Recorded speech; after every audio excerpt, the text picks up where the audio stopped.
It's great to be back in Kiev. I was here several years ago at the Agile EE conference, and unfortunately, I think the last time I was here, you had kicked the president out soon after I left.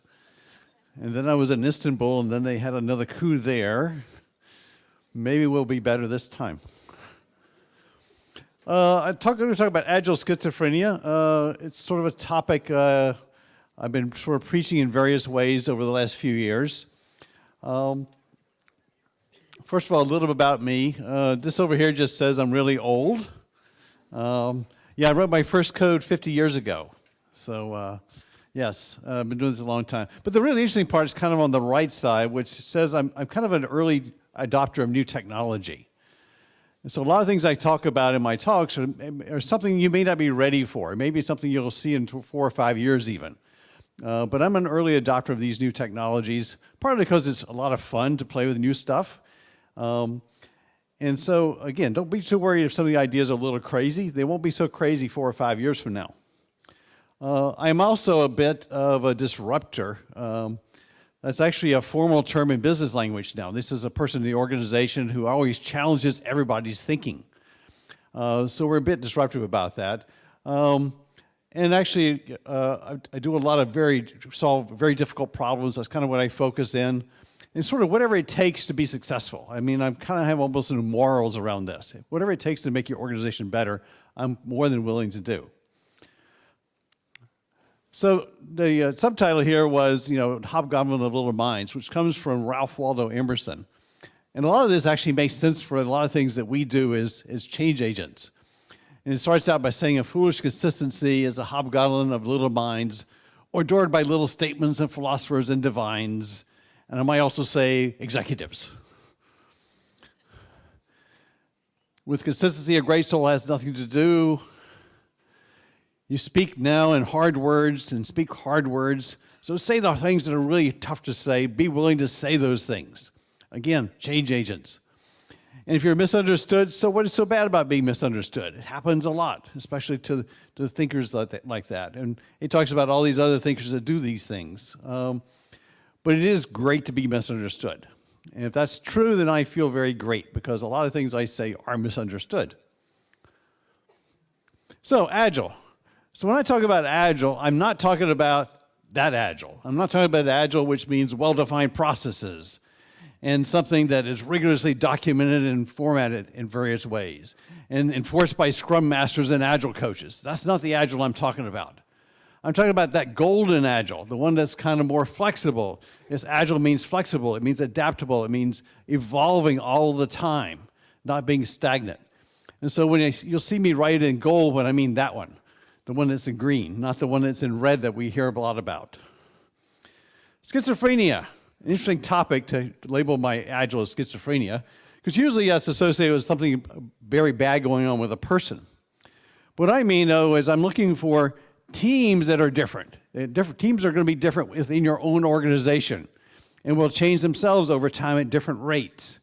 So there's no sort of consistency there, and that's okay. That's schizophrenia. And we think it's a good thing. So we sort of ask ourselves what sort of Agile processes should we be using in order to have a good Agile organization. And I mean the golden Agile process. And so I'm going to sort of plot this on 2 different axes. And I'll define what these axes mean, but basically I'm going to sort of say sometimes there's an environment you're working in that's sort of mapped to one place, and there's going to be the processes which are content always mapped to a different place, not aligned with where the organization needs them to be aligned. And I see a lot of misalignment in the industry. But let me go through and define some of these axes. So the bottom one I actually mean by axes, I mean by requirements and uncertainty. How sure are you about the requirements? And when I started in Agile, I've been doing Agile since the year before the Agile Manifesto. And there was this kind of range in my mind around Y2K timeframe about certainty versus uncertainty. Where do your requirements fall in that spectrum? And frankly, if your requirements are certain, waterfall is actually a good process. It's a process I grew up with in many, many years when I worked at IBM. And if we knew what we were trying to build, we could actually build it, and waterfall actually works really well. But it turns out sometimes the requirements change a little bit or changing on you a bit. And as long as you have a pretty good idea of what you want to do, Agile was working really well. But I was also, back in Y2K, I was always a little concerned that this whole problem says you really don't know what you want. Agile doesn't help. You got to have some idea. And basically, that's the graveyard of programs that are tried. And so I tried to stay away from that. I'd always probe the client to see where he fits on this scale, and if he fit in the graveyards, it was like, walk away. You cannot win here. Well, it turns out that I now have a better understanding of those types of problems, and I call these fuzzy problems versus traditional problems. And let me define that a little bit better with help of the Cynefin model, which comes from a guy named Dave Snowden. Unfortunately, with a name like Snowden, you get no page one hits anymore. But it's actually a quite good guy, and he's got some great YouTube videos. But he sort of defines problems. He's classified problems. He says problems that are simple are ones that have very straightforward cause and effect. I turn the light switch on, the lights come on, I turn it off, it goes off. And he says there's also complicated problems. Complicated problems are one where there is a cause and effect, but it's kind of complicated. In other words, there is a reason for it happening, and this is where you need an expert to understand it. But he didn't stop there. He says there's two other types of classifications here. One he calls complex, and the other chaotic. And complex problems are one where the cause and effect relationship does not exist. Yes, if this happens, I may figure out why it happened if I think about it. But if this happens again, I don't necessarily get the same result. So it turns out this is financial markets. This is Google AdWords. This is all these sort of problems that don't have rich answers. These are the ones I call fuzzy. Now, it turns out you organize yourself differently according to what type of problem you're trying to solve. If you're working in simple problems, the classic organization makes sense. There's managers and managers of managers, and the job of the manager is to teach you the best practices. And so you can get better and better at doing the job. That's the perfect organization for that sort of problem. I've had organizations which I've been going into and try to do Agile. They have simple problems, and I'm saying, like, Agile doesn't provide any value here for you. This is a good organization structure. There's nothing magic here. Now, complicated problems need an expert because it is complicated, the cause and effect relationships. It could be accounting standards. It could be trying to settle bank balances and the like. So these experts, though, are quite expensive because they're experts. So what you do is you put a team in place to do what the expert tells you to do. And to some degree, this is a lot of the Agile centered around this model, where the experts, we harvest their knowledge, we turn it into stories, we hand the stories off to the developers, we work through the process. A perfectly good organization for solving that type of problem. But when you get to the complex problem, by definition, there are no experts because it's a fuzzy problem. And so the role of the expert doesn't exist. Organizations that have complex problems sometimes hire somebody who they think is the expert.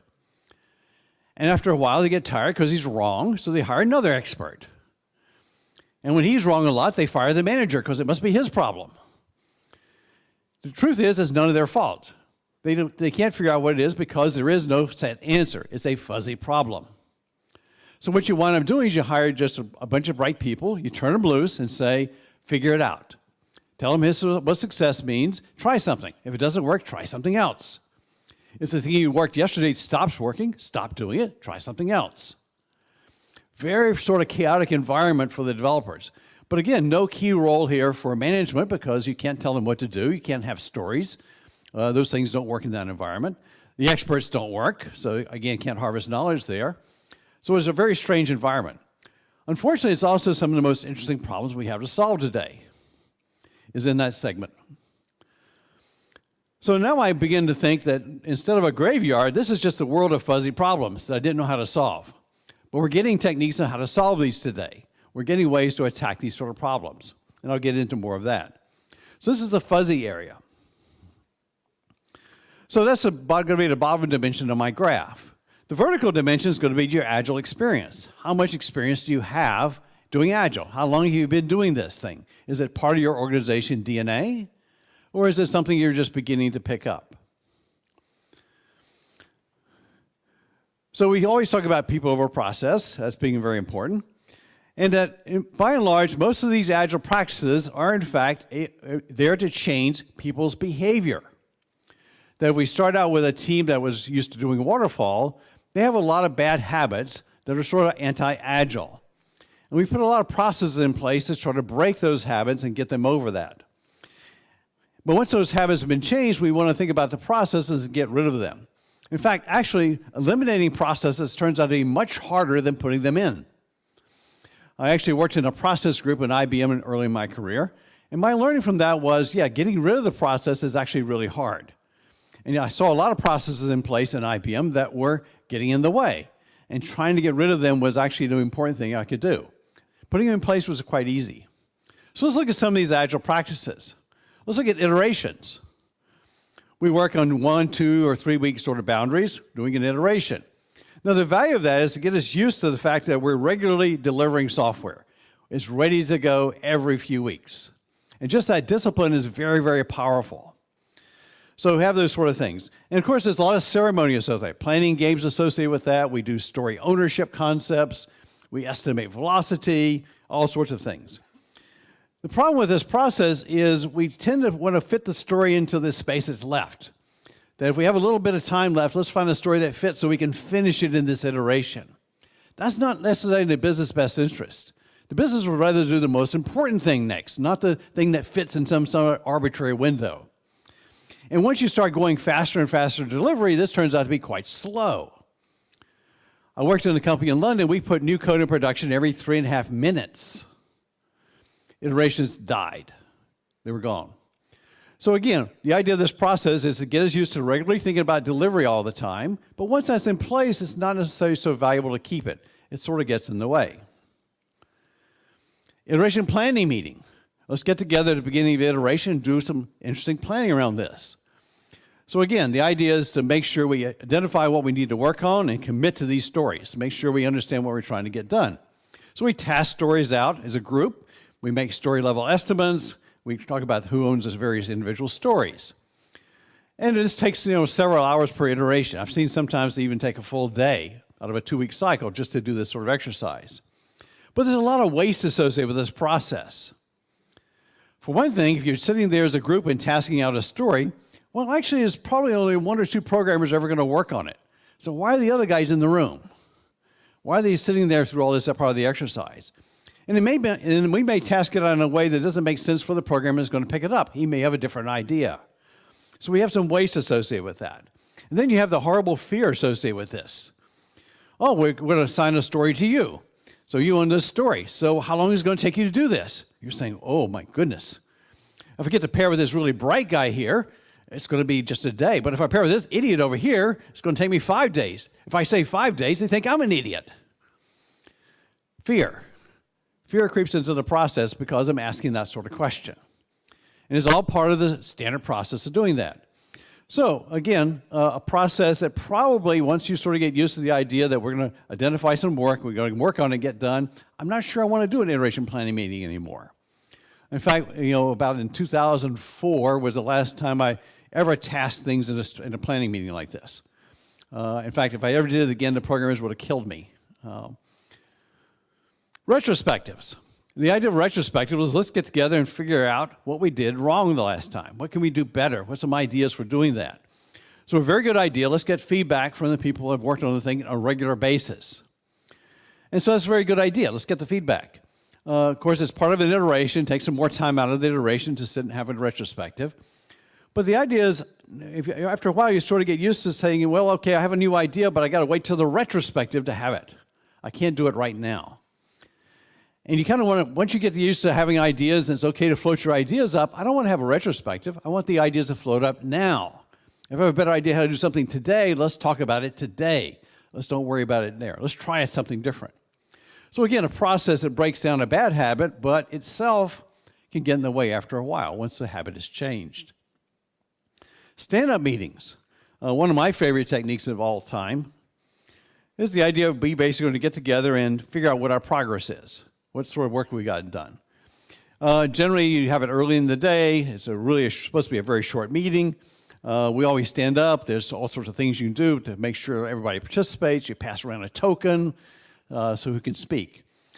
The issues, of course, is if you basically have incompleted, you haven't finished your work from the prior day, you just stand up and say, yeah, I didn't work on it yesterday, I'm going to work on it again today, which is, as Mark was saying, not an interesting meeting. I don't want to hear from you in that case.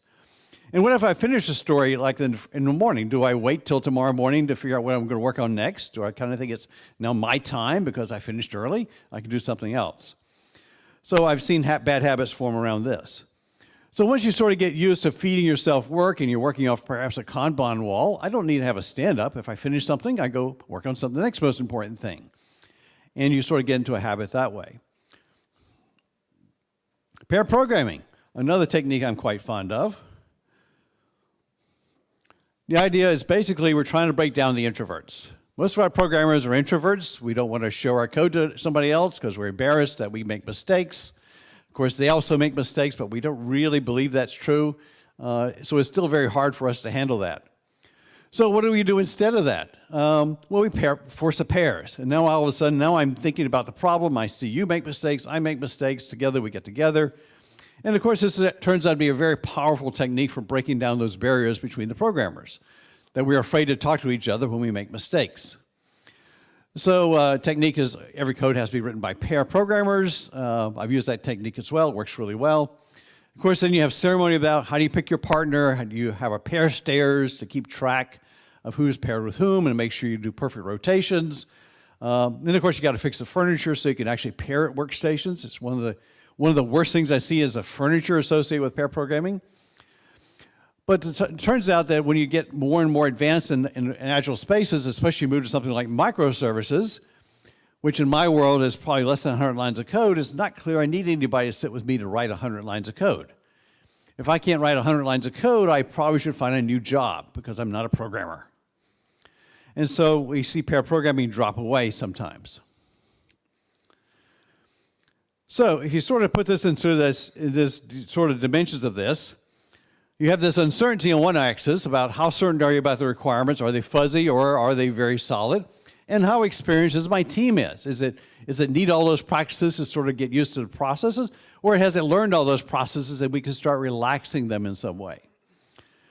And then you want to plot on here the environment. What type of problem are we trying to solve? And what type of team do I have? For example, in this space, it's kind of like, slightly, it's still a good Agile project. It's not quite fuzzy yet. But my team is relatively inexperienced in Agile. So they're sitting in that part of the space. And the question is, where's your process look? Here's a space, another space. These guys are actually novices as well, but they're working in these fuzzy problems. Recommendation engines, Google AdWords, perhaps financial markets. These guys, they're working in a very traditional problem. Could be payroll, could be a supply chain, very experienced in Agile. They're sitting in that sort of space. So where are the processes associated with those? I do have clients that basically have all sorts of problems. In larger companies, this is very common. They have the full range of problems from ones that are very traditional, very certain, all the way to very fuzzy problems to work with.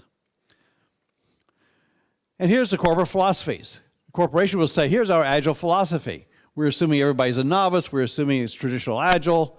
And it's kind of fuzzy on the edges. We haven't really pinned it down. But if you turn loose a process group, they harden it. They are very crisp edges here. These are things you have to do. It's no longer a fuzzy process. It's a very precise process. And the question is, does that precise process line up with what they need to do? If you ever have a process team that owns the process, it gets even tinier. It's a very, very precise process been defined by the company. And we have to follow these things. Where are your status reports? What's your velocity calculation this week? And of course, the problem may be all over the place, which won't necessarily line up with the process that's sitting there. And that causes all sorts of consternation in the organizations. I have very experienced programmers working on very fuzzy things. These process gurus are coming to me saying, where's your such and such report, and where's your velocity chart, where's your burn down chart? And they're like, why am I doing this? And they have a good question. So you have this alignment issue that will come up. If these are your environments and your process is sitting here, it's going to work for one of the groups, but the other two groups are like, what are you doing to me? Why are you doing this to me? This is not helping me do anything. It's getting in my way. And they're correct. All right, so what do you do in those sort of cases? How do you handle that sort of situation? Well, you really want to go back to the basics. My basics sort of start with the XP values, the ones that Kent Beck talked about originally. Feedback, communication, simplicity, courage, and respect. And a lot of the Agile practices are centered around these values. How do I implement these values for that sort of problem that we traditionally have worked Agile in? And we came up with a lot of different Agile practices and roles. We have these sort of standard practices, and we define these following sort of roles associated with this. Well, it turns out for a certain class of problems, these practices don't make sense. And when you sort of get to this fuzzy product problem, a lot of these things really don't make sense because they are basically being designed to handle more traditional problems. So my vision of that is, if you have requirements that are sort of cast in stone, to some degree that makes it really easy for you. And to some degree, casting concrete requirements in stone is kind of my generation's fault. I tell you, before we had programs back in the 60s and 70s, I remember writing a program that was a big program was 2 boxes of cards. That's 4,000 statements. That was a monster program. Of course, that's not a very big thing at all these days. And back in those days, it was easy to work with a customer because I could do all that by myself. So there wasn't all this process and requirements documents. But as the things got bigger and bigger, we started telling the customer, you should write down what you really want and tell us what it is, and then go away while I do it. So we taught our customers how to basically write requirements and stay away from us. And to some degree, that was a mistake. Because when you're getting back into these fuzzy problems, I want to interact with you more, not less. And a lot of the organizations don't want to interact with you more. The business guys say, no, here's my requirements, and then I want you to just deliver it. I don't want to talk to you all the time. That takes up my time. My time is important. Unfortunately, we taught them that model. We, the programmers, actually, my generation of programmers, not you guys. You're too young. So we're trying to move to a new model which says, I want you to tell me about ideas. I want to have ideas from you about what I need to do. Because this is how you work in fuzzy domains. Fuzzy domains is about having new ideas and trying them out as fast as possible. And so we're moving to a model where we think experimentation is the key word here. If you want to innovate, you have to experiment. By definition, experiments will fail. That's the nature of an experiment. Get used to it. A lot of times in organizations I've been working in, and again, I worked in fuzzy problems for the last 10 years, when something experiment fails of ours, some business guy will come to me and say, wow, if we had some more meetings about this, we wouldn't have had this sort of problem. And I tell him to shut up. I'm not going to slow down. I'm going to go faster. That's my competitive advantage. If he doesn't believe me when I tell him to shut up, we'll go talk to the managing director. He'll tell him to shut up because he knows also we need to go faster. So we're going to make mistakes. Get used to it. That's the new paradigm for solving these fuzzy problems. So we got to rethink what we do to interact with our customers when we're working in fuzzy problems. So I drew this triangle a few years ago with a colleague in ThoughtWorks. We call it the Agile Requirements Triangle. And there's stories in there, like stories are always there, and we have tasks, and we have these bigger things called features, and features are part of projects, and projects can be tied to business initiatives. And of course, most of our Agile processes say this is where we live. We interact with our customer at the story level. And that works really well for traditional problems, but not so well for fuzzy problems because, again, the customer doesn't know what to tell us. So we want to move up a level. We want to talk about it at a feature level. The job of the customer now becomes teach us the domain. Tell us what's important about your domain. What does success mean in your domain? Because I can probably write some code to test for that and measure that. And then I can start trying my ideas out in that environment. So a new job of the customer is to teach us the problem they're trying to solve, not tell us what to do next. Again, difficult for organizations that have been locked into story writing and measuring stories. So when you start working in fuzzy problems, in fact, the practices are going to be different. In fact, these sort of things go away because we're experimenting constantly. We're not waiting for a retrospective to have a new idea. We want to try it today. We're expecting failures, and when failures happen, we go faster, not slower. We don't worry about blaming people because we know it's going to fail. We don't put more processes in place. We're getting rid of processes. These sort of things get killed because we now measure our cycle time in hours. When I was working in London, the average team size was 1 programmer. The average project length was 4 hours. We didn't have a iteration planning meeting. We just delivered. And delivered something else, delivered something else. Ideas, ideas, ideas. So those things went away. With it went to testing. We actually literally went from notebooks to production systems. Now, production systems were very metriced. We understood exactly what was going on in their system. We weren't trying to kill people, so there wasn't any death associated with that. But there was the idea we may lose some sales, we may lose some Google ads if we make a mistake. Okay, we can live with that. We just want to go faster. So we built microservices because they're very tiny, very self-contained. We can try the new ideas very quickly with a microservice, and we don't need these monolithic processes. And finally, with continuous integration fell aside because we were delivering continuously into production. So we were doing continuous delivery. So, different set of processes, but still consistent with those Agile values about communication, simplicity, courage, respect. So this is a case study. This is a fuzzy problem we worked on in 2006. I was in London working on this. So these were the members of the team. I'm the Fred, not the George. George was a different guy. And we had official roles and titles associated with us because that's what the client liked to see. So Dave was actually the project manager. The other George was actually the tech lead. I was just one of the developers, along with George and a few others. And we had a business analyst. So a very traditional team structure and roles. But what really went on was, Dave, the project manager, actually also tested the code as well as the customer. And they provided our QA level of support. I wound up actually also driving the team. Gray hair helps with that sort of stuff. And in terms of a lot of the technology, especially front-end technology, I was doing a lot of that work as well. Paul was actually quite good at just picking up a journal paper and reading it, understanding it, and turning it to code. He did a lot of nice work in that space. I actually was also the UI designer, did that work along with the customer. We laid out the screens and how they should interact with each other. In terms of analyzing the system, several of us got into the analysis of the problem, the customer as well. In fact, we were so good at analyzing it, the business analyst himself rolled himself off the project, saying, you don't need me. You guys understand exactly what to do. I don't need to translate for you. You guys can talk. So he rolled himself off the project. This is what you would typically see. This is what Mark was talking about in terms of everybody can play the saxophone because everybody's capable of doing almost every job. And it makes a very effective team, especially when you're trying ideas out aggressively in a fuzzy domain. And again, this is over 10 years old.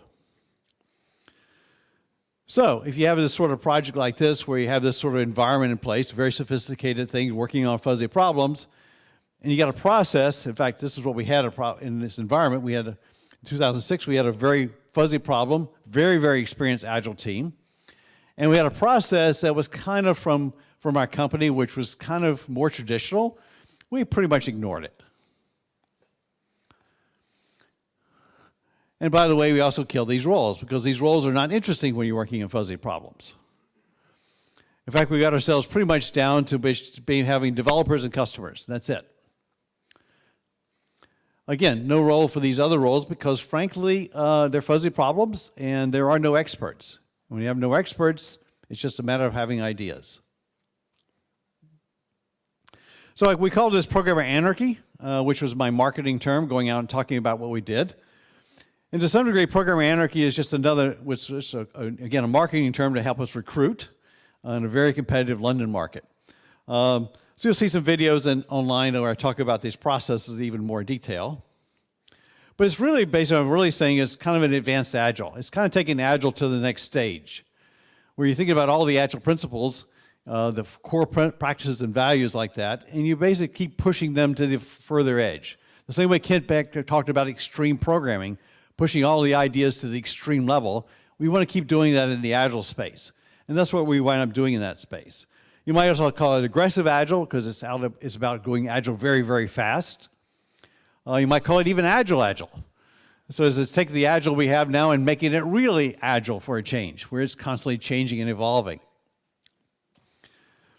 So when you sort of look at what the requirements look like for this space, you see that, traditional Agile, solving traditional problems, the sort of tools and techniques we've talked about for the last 10 years work really well. You want to have stories. You want to measure things around stories. You want to have these specialists. You want to do test-driven development. You talk about migration scripts for your database to make sure you can roll your database backwards and forwards and the like. But if you're working on a fuzzy problem, those practices don't make sense. Those practices were designed to work in more traditional problems. So then it becomes idea-focused. You're using full-stack developers. As Mark was saying, the guys who can play the saxophone completely. Those are very valuable people because I can give them a problem and they can solve the entire problem. You move to fast failure systems that can detect when things go wrong. So systems that have measurement of success built into the system itself. Microservices is the key technology. Event-based architectures, again, highly decoupled systems. And moving to a system where you're continuously deploying software. It doesn't make sense to use all these practices and then have, once every 4 months we can deliver software to the customer. If you can't continuously deliver software in this environment, the benefit doesn't accrue there. You want to stay back with the other processes. So, same idea, different type of problem, different type of Agile practices associated with that sort of problem. And that's what I typically refer to as the anarchy, is working in that space. So here's an example of a UK retailer, very large retailer. You will probably know their names. They actually have whole suite of different problems they're trying to solve. Being a retailer, of course, they have supply chain and retail transactions and financial transactions they need to process. Very traditional environment. They have a very large monolith that was rewritten not too long ago. And they have a very traditional structure for maintaining that, frankly, a waterfall structure. And then they have another team, different team, that's set up to run iterations in a very agile fashion, making small changes to that monolith application. And they run iterations. They ship every 2 weeks. They have all the traditional Agile sort of roles associated with that and Agile practices. But they're doing some other crazy things. They're putting kiosks in their stores where if you can't find your particular size of trousers, you can take a pair that's kind of like what you're looking at, go scan the barcode, tell them what size you want, and it will send it to your house. Just walking over to the kiosk and scanning it yourself. And they're playing all sorts of games like that. That's in the really fuzzy area. What's it going to take to get you to buy something? That's a very fuzzy problem. And they're trying some very creative things. Those guys ship to production twice a day. They have new ideas, they're shipping twice a day. Each one of these groups sits independently of each other. Each one has its own set of Agile practices they're following. That makes perfect sense for them. They're in a nice schizophrenic environment. If you went to the traditional team and said you want to follow some of these practices of the crazy guys, they would say, we can't get our work done. And suddenly you took the process that these traditional guys are using and tried to apply it to the guys running the kiosk, they say, well, this slows us down. Why should we have an urgent planning meeting? We don't even know this is going to work. Who can tell us what's going to work? So they're running 3 different environments in 3 different environments, all sitting on the same floor, by the way. So again, each one has their own processes. And by the way, the processes for the crazy guys, they're pretty fuzzy, because they're really are sort of not bound by very many rules there. I'm also working with another firm. They do a lot of personalization of sites, helping you figure out what you really would like to buy. Very, very fuzzy problem, very AI intensive. And when I walked into the doors, they had all defined a process that looks like traditional Agile. It says we need to have scrums, we need to have 2-week iterations, we need to have retrospectives.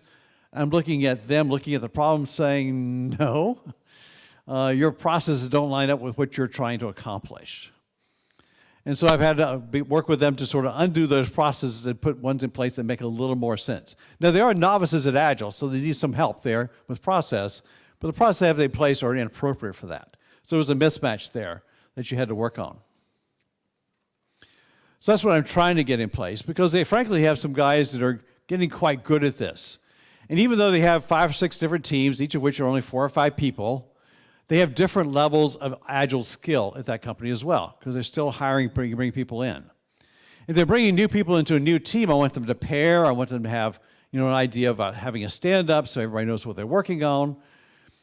But when they work together for a while and understand each other, those processes need to go away. You need to get much more fuzzy about what your processes are. So I'm preaching that even across their small company, 50 programmers or so, that they have 5 or 6 teams, and you have 5 or 6 different process sets running at different rates. And I'm working with each of the teams individually to sort of ask those questions. So that's what I mean by schizophrenia. The fact that the organization has different processes associated with different parts of the activities they have. So in fact, I'm not looking for them to have the same process. I think that would probably be a mistake in most companies. And that's my story about Agile Schizophrenia. I tend to leave a lot of time for questions when I talk about this topic because I do a lot of strange things with these processes, and usually people want to challenge some of those ideas. So, questions?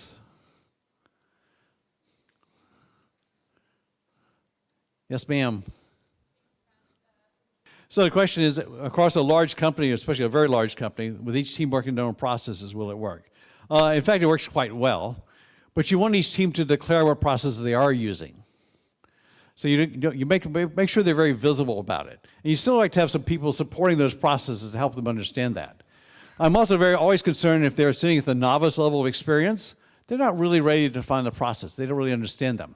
So I want to bring in some people to help them put some processes in place, but appropriate for their segment. Stand-up would be very valuable. Pair programming would be very valuable. I'm not sure an iteration planning meeting for any fuzzy makes sense because they can't figure out what to work on. So I don't want to push them into stories, for example, but I will bring them along with that. So I think it's a matter of looking at each individual team and making sure we make an explicit choice about what they're doing.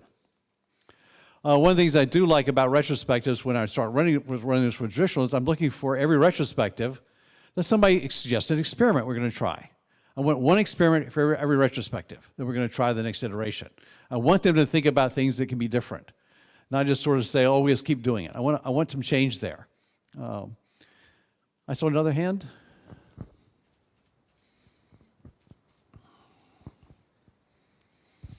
Hey, thank you for your talk. I have a team which is very fuzzy in the problem space, but we find hard to convince everyone that timing boxing things is not that easy. And if you have any tips for time boxing, or you don't think it's a good practice, I would like to know. And also how to change the dialogue and make clear that committing to time boxes doesn't make any sense if you have a data exploratory thing in your team going on. I think, well, a competitive advantage in fuzzy problems, competitive advantage always accrues to people who can work faster. And so one of the things when I worked in a domain that was very fuzzy, one of the things we always focused on was how to go faster. And sometimes we would make changes to our deployment process, one-click deployment, sometimes we metrics so we could see things are working or failing, anything that made us go faster. There are no rules about that. I tend not to be a fan necessarily of time boxing because frankly, every time we write a program, we're innovating. If it wasn't innovation required, we could just go buy it off the shelf from somebody else. So unlike sort of building a bridge like civil engineers, we require innovation when we do our work. And innovation is very difficult to schedule. So the only time I'd like to time box is if we're trying an idea out, we think the idea is going to have some value. If the idea is not working out within a certain amount of time, we need to stop. Generally, I want to figure out also, why did we run out of time? Is it a matter of we didn't have the right technology? Is it a matter of deployment was too difficult? What was the problem? Can we make it better the next time? But in general, time boxing is kind of my last choice for doing that. Now, I do like time boxing for experimenting with new technologies to do something I'm already doing a different way. So I think it's a very effective technique for doing that. But typically, innovation doesn't respond well to time boxing, unfortunately. Yes? I have no idea where the microphone is.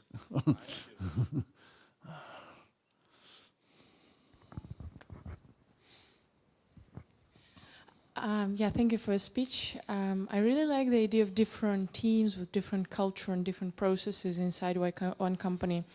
But what I faced is teams looking at each other, comparing each other, processes, the level of freedom, I don't know, the interest of tasks, and being like envious, especially when the company's culture is really transparent.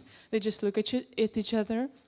And to some extent, they understand the value of different processes in the neighbor team. But at the same time, Those ones, for example, working with the manager, they're like, the neighbors have much more freedom than we do. Why don't we do Scrum or something, even though they don't need it? Have you ever faced some like being envious inside the company and what you did with it? Well, in general, you do face a little bit of team envy. We had in the client in London, the personalization client. They had some of the most experienced programmers that had been with the company the longest got together to work on a new product. And of course, everybody else is looking at that saying, wow, they're having a lot of fun, they're innovating, they're getting all sorts of kudos, and I'm doing grunt stuff. And to some degree, the conversation is with them is, yes, that's going to be a temporary thing. We're going to blow that team apart soon. And then you get to play with some of those new ideas. And you sort of say, well, how well do you do pair programming? How well do you work in these processes? Well, I don't do that. Well, when you get better at that, we may allow you to do some of these other things. So you put it out there as more of a goal to do that. But you basically say, you do that as soon as you pick up that same knowledge. But yeah, you can't, you put these high-performing teams together, you do need to blow them apart at some point. That was, again, we were trying to build a brand new product in that space. They were quite successful in doing that. And frankly, as soon as they got that first version out, they did blow that team apart, scatter the programmers back around to the rest of the teams, and taking some of their ideas with them. But yeah, you do see that envy. And basically you say, well, tomorrow that could be you if you work hard at it. It's kind of my strategy there. A couple of questions over here. I didn't see who was first. All right. Thank you. Sorry. Okay. I watched the last video from Uncle Bob Martin about the future of programming. Okay. Have you seen it? I haven't, but I know Uncle Bob really well. Yeah, excellent speech. Actually, it's not about future for me, but about history of programming. And he gave us some insights about the past when every programmer was an expert in the business domain. That's what you mentioned in your speech. Yes. And is it really possible now to be a programmer and a business domain expert? So the question is, can I be a business domain expert and a programmer? Yes. I mean, I go to business guys sometimes and I sort of say, they say, well, our domain's really complicated. I say, gee, have you tried to use the Lambda functions in Amazon Cloud lately? Have you tried Clojure? You think your world's more complicated than my world? Let's swap for a while. Let's see how you like my world. Their world is not more complicated than ours. I mean, think about accounting. Accounting was defined by the Phoenicians 1,000 years ago. It hasn't changed. When's the last time we can say that about something about programming that hasn't changed? So we're certainly capable of understanding it. The nice thing is not everybody in my team has to be an expert in the domain, but I want a couple of my programmers to understand the domain. Myself, I've worked in lots of different domains in my career. By the end of a project, I'm probably the second or third best analyst in their company because I've written the code associated with all their business rules, and I understand them. And that's what you need to get to be really productive in that environment. Now, that's certainly true for the fuzzy problems. And the fuzzy problems, what you really got to know about is what are the metrics for success. In Google advertising, it's the ratio you're getting. Are your keywords returning a value on themselves or not?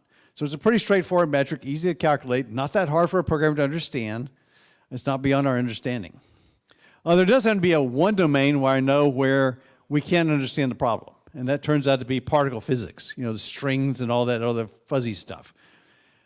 What we do in that environment, we teach the physicists to be programmers because we can't understand it. That's how we handle it. But most other domains, we can certainly understand. Again, not everybody, but a couple of us on the team need to understand the domain. This gentleman over here had his hand up before. Yeah, or are we out of time? I believe we're out of time. Find me. Sorry, you can find, right. So during the break, we're going to have a lunch. So there's going to be a lot of time for that. Thank you very much for your speech. Thank you. We'll be around the next 2 days, so find me.